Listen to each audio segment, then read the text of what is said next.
Miam miam miam miam miam miam miam miam miam miam miam. Miam. Hey, salut YouTube, j'espère que vous allez bien. C'est Alice, je suis ravie de vous retrouver dans cette vidéo parce qu'aujourd'hui j'ai décidé de vous parler de tous ces mythes, un petit peu ces mensonges, toutes ces choses auxquelles on croit à propos de la perte de poids. Donc je vous ai fait ma petite liste de tout ce que je voyais, je me suis bien préparée, et que j'entendais autour de moi à propos des régimes, de la perte de poids, etc. et qui me font sortir les yeux des orbites. Je sais pas si ça se dit. Alors bien sûr, pour certaines, j'y ai cru moi aussi. Je les ai même 1 milliard de fois fait avant. Et c'est pour ça que je voudrais vous en parler pour que vous ne retombiez pas, vous non plus, dans ces fausses croyances et ces choses qu'on entend partout et qui sont totalement fausses. Ok, vous êtes prêts? Alors c'est parti. Premier point. Je vais essayer de rester organisée parce qu'il y avait tellement de choses que c'était un peu compliqué d'organiser tout ça. Mais on va parler déjà des régimes en général. Un régime, c'est quoi? On va en entendre partout parler de quand t'es au régime, il faut pas manger ci, il faut pas manger ça. Donc les premières choses qu'on entend, ça va être ne mange pas gras parce que si tu manges gras, tu vas grossir. Et puis la deuxième, c'est faut pas manger de glucides parce que les glucides aussi, ils font grossir. Donc en gros, qu'est-ce qu'on mange? Des protéines et puis c'est tout? Non, pas du tout. Alors, soyons clairs là-dessus. Que ce soit des graisses, que ce soit des glucides ou que ce soit des protéines, il n'y en a aucun des trois qui va vous faire grossir. Non. Ce qui vous fait grossir, c'est de manger dans l'excès, c'est d'en manger trop, c'est-à-dire plus que ce que votre corps a besoin, plus que ce que votre corps brûle. Mais les graisses sont très utiles pour le cerveau, pour plein de choses, donc il faut en manger. Les glucides aussi, ça va vous donner de l'énergie. Alors beaucoup, on entend aussi, il vaut mieux faire ce qu'on appelle des low carbs diet, donc des régimes qui sont très bas en glucides. Pourquoi? Parce que souvent on a tendance à avoir des résultats qui sont assez rapides. Pourquoi? Parce que les glucides retiennent l'eau dans le corps. Donc lorsque vous en mangez moins, vous allez perdre toute l'eau assez rapidement et c'est ce poids que vous allez perdre en premier. Donc là vous allez être content parce que vous allez perdre forcément du poids, mais sachez qu'au départ ce n'est que de l'eau. Alors je dis pas que c'est pas bien, hein, c'est très bien de perdre ce poids-là. Mais ce que je veux dire c'est que il n'y a pas que ça. C'est pas parce que vous diminuez vos glucides que vous allez perdre du gras. Non, pas du tout. Donc on oublie. Et puis d'ailleurs, il y en a même beaucoup, quand ils diminuent trop leurs glucides, ils n'ont plus d'énergie. Pensez-y que les glucides, ça vous donne quand même de l'énergie. Donc ça, c'est le premier point. Mais sachez bien que vous pouvez perdre du gras en mangeant des graisses, donc des lipides, des glucides et des protéines. Vous pouvez inclure les trois et vous devez inclure les trois dans votre régime alimentaire. Ok? Ensuite, j'entends beaucoup parler aussi du fait que faire un rééquilibrage alimentaire c'est magique, c'est comme ça qu'on va perdre du poids. Sachez bien qu'un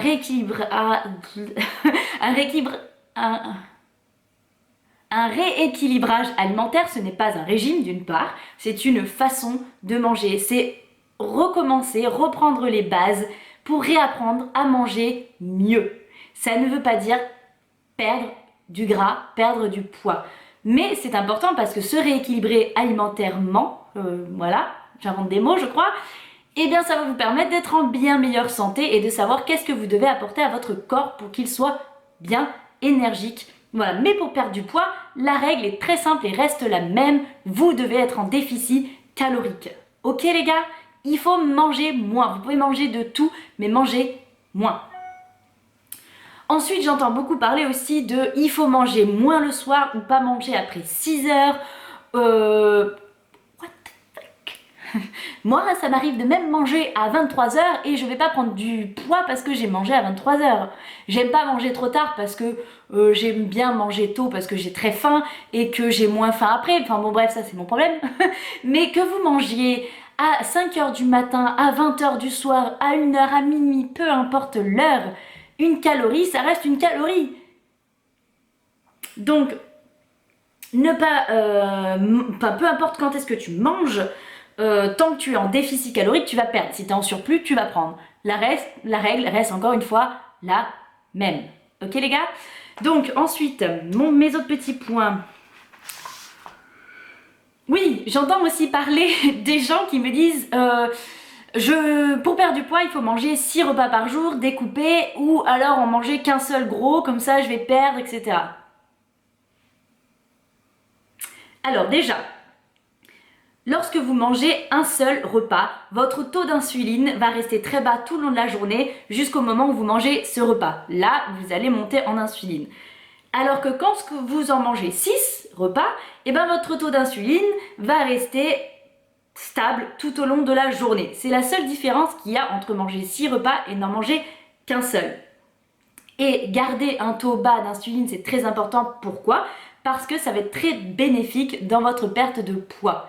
Mais que vous en mangez 1 ou 6, c'est exactement la même chose.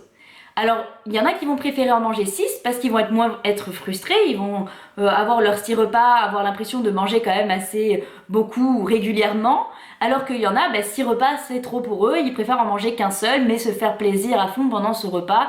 Voilà. Et là, encore une fois, que vos calories que vous avez besoin dans la journée soient divisées en 6 ou soient prises en une fois, c'est pareil. Ok? Ensuite, donc les deux méthodes fonctionnent parfaitement, il n'y a pas de problème. Hein. C'est juste, encore une fois, une question de calories. Troisième point. Hop là. Donc comme je vous disais... Ah oui, voilà, celui-ci. J'en ai beaucoup qui disent que la perte de poids, c'est linéaire. C'est-à-dire que vous allez perdre, voilà, petit à petit, de façon totalement comme ça, vous voyez ? Et donc du coup, les gens vont penser, dès qu'ils reprennent 1 kilo, que c'est foutu, leur perte de poids est complètement catastrophique et qu'ils n'y arrivent pas, ils se démoralisent, etc., etc. Pensez bien qu'une perte de poids n'est pas du tout linéaire. Au contraire, ça va faire des montagnes russes, ça fluctue tout le temps. Donc, en fait, si vous avez repris quelques grammes, que ce soit 500 ou 1 kilo, le lendemain, par rapport à la veille, par rapport à il y a 3 jours ou il y a une semaine, ce n'est pas grave et c'est normal. Parce que comme je vous ai dit, quand vous vous pesez, vous pouvez avoir un peu plus de rétention d'eau que la dernière fois. Vous pouvez avoir... voilà, parce que vous avez mangé plus de glucides la veille. Nous les filles, avec nos hormones aussi, hein, quand on a nos règles par exemple, on va peser un peu plus. Ça se joue à plein de choses. Et ne paniquez pas parce que vous prenez 500 grammes ou 600 grammes depuis une semaine. Non, parce que la semaine d'après, vous pouvez redescendre à moins 1,2 kg. Donc ne paniquez pas, c'est normal. Vous allez faire comme ça avec votre perte de poids. Mais l'essentiel, au lieu de faire comme ça, c'est de faire comme ça, vous voyez? Il faut trouver ce qui marche pour vous et surtout ne pas se priver et tomber dans la restriction. Ça, c'est encore un des mensonges qu'on entend partout. C'est vous devez complètement arrêter de manger les cochonneries et ne manger que ci ou que ça, comme si manger sainement et vouloir perdre du poids, c'était ne rien manger du tout, se priver de tout et être tout le temps dans le mal. Non, c'est pas ça. Je mange de tout. Je mange du chocolat. Oui, je mange des gâteaux, je mange des trucs comme ça.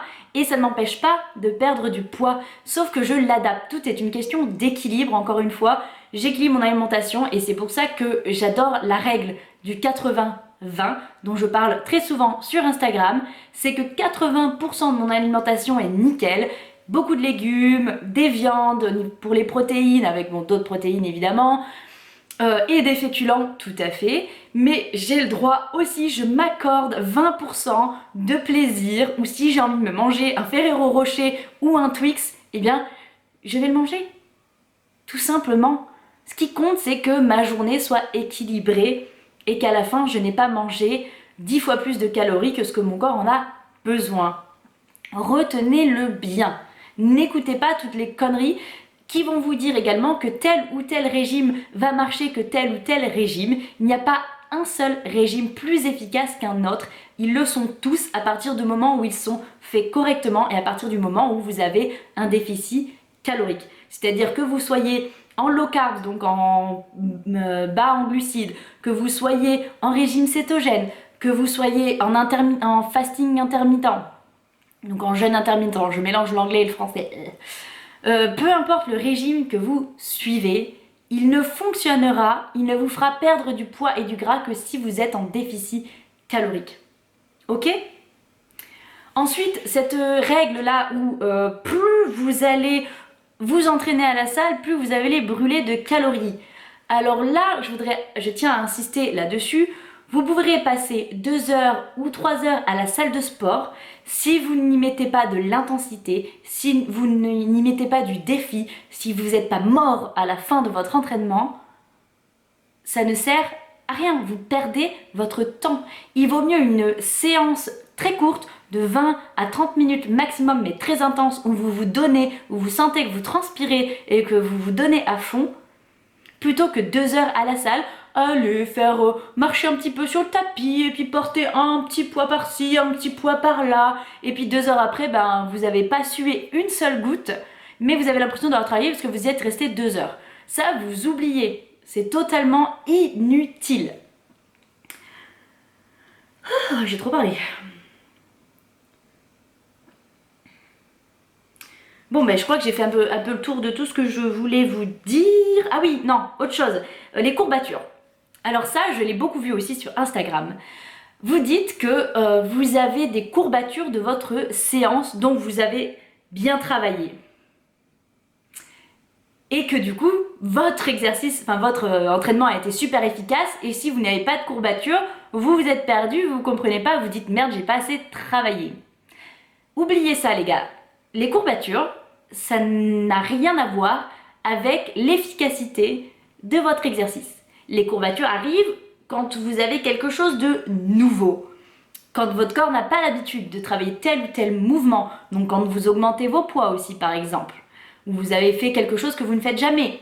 Là, vous allez avoir des courbatures, forcément, parce que le corps n'est pas habitué, il ne connaît pas, c'est quelque chose de nouveau, vous allez un petit peu casser la fibre, et du coup, vous allez avoir des courbatures. Mais si vous n'en avez pas, et que vous vous êtes donné à fond, vous vous êtes sué à mort, oui, votre exercice a été efficace. Les courbatures n'ont aucun rapport avec ça. Ok ? Retenez bien la leçon. Pour finir, quelque chose qui est très très très important, les fat burners. Toutes ces petites pilules, ces petites choses, ces compléments alimentaires qu'on voit partout se vendre en vous disant avec ça les gars, vous allez brûler au max de calories, vous allez perdre votre graisse, les thés minceurs et les conneries dans tout genre. Non, ça ne vous fera absolument aucun effet. La seule et unique façon de perdre du poids et du gras, c'est d'avoir une alimentation nickel et des exercices adaptés, sachant qu'on favorise en premier l'alimentation qui est le plus important. Tout ce qui est le reste, ça n'existe pas. Il n'y a pas de pilule miracle, ce sont des grosses conneries. On oublie ça, on jette, on met ça de côté. Voilà, je tenais absolument à faire le point sur tout ça parce que c'est quelque chose qui me semble absolument important et qui se voit partout parce que vous passez votre temps à perdre du temps justement. Voilà. Et je l'ai fait aussi, j'ai perdu des années à croire à tout ça, à des choses qui n'ont pas marché, à dépenser de l'argent et du temps et de l'énergie inutilement, alors que maintenant, la seule et unique chose qui marche, c'est tout simplement trouver l'alimentation adaptée à vous, à votre situation, les exercices dont vous avez besoin, et c'est tout. Et créer un déficit calorique. Je ne le répéterai jamais assez. J'espère que tout ça vous aura été utile. Si vous avez d'autres choses à rajouter, j'ai pu oublier plein de choses, n'hésitez pas à me le mettre en commentaire, je serai ravie de le voir et d'en discuter avec vous. Je vous fais d'énormes bisous. N'oubliez pas les petits pouces vers le haut pour me dire que ça vous a plu. Et de vous abonner parce que ça me tient très à cœur et ça soutient à fond ma chaîne si vous voulez voir encore d'autres vidéos de moi-même. Et je vous dis à la prochaine, à très très vite. Bisous, bisous.